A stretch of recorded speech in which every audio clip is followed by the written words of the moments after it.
Ողջույն սիրելիներ, մենք միասին շարունակում ենք բացահայտել Աստվածաշնչի անսպառ գանձերը և յուրաքանչյուր գլուխ մեզ ավելի է մոտեցնում մեր Տեր Հիսուս Քրիստոսին։ Շնորհակալ եմ ձեր հարցերի, ձեր մեկնաբանությունների և այն սիրո համար, որով շրջապատում եք այս ալիքը։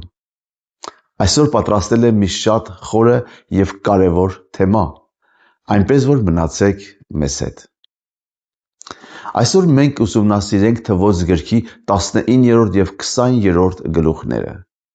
Սրանք պարզապես պատմություններ չեն, այլ խորը հայտնություններ Աստծո մաքրող զորության և նրա անսահման շնորհի մասին։ Թվոց 19-րդ գլուխը Աստվածաշունչում տալիս է մի յուրահատուկ օրենք՝ կարմիր երնջի զոհաբերության մասին։ Այն պետք է լիներ առանց արատի,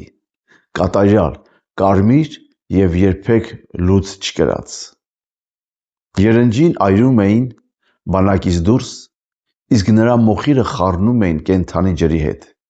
ստեղծելով մաքրության ջուր, որով սրբում էին մարդկանց։ Կարմիր երինջը Հիսուսի հստակ պատկերն է։ Ինչպես երինջը պետք է լիներ կատարյալ, այնպես էլ Տեր Հիսուսը անմեղ էր և անարատ։ Առաջին Պետրոս 1:19-ն ասում է. «Այլ Քրիստոսի պատվական արյունով, որպես անբիծ և անարատ գառի»։ Հիսուսը երբեք մեղքի լուծի տակ չեղավ, նա իր անձը կամավոր տվեց իմ և քո համար։ Ինչու է սա այդքան կարևոր մեզ համար այսօր։ Կարմիր գույնը եբրայերենում կապված էր Ադամի անվան հետ, որը նշանակում է կարմիր հող։ Հիսուսը եկավ որպես վերջին Ադամ, մարդկային մարմնով, որպեսզի սրբի մեր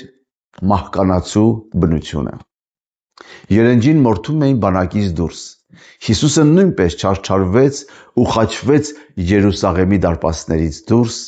ինչպես գրված է Եբրայեցիների 13-րդ գլխում։ Սա հրավեր է մեզ գնալ Հիսուսի մոտ նույնիսկ այն ժամանակ, երբ աշխարհը մերժում է նրան։ Այս զոհի մոխիրը խառնում էին կենդանի ջրի հետ։ Սա խորհրդանշում է Քրիստոսի զոհը և Սուրբ Հոգու կենդանացնող աշխատանքը։ Եբրայեցիների 9-րդ գլխում ասում է. «Որքան առավել Քրիստոսի արյունը պիտի մաքրի ձեր խիղճը մեռած գործերից»։ Թանկագիններ,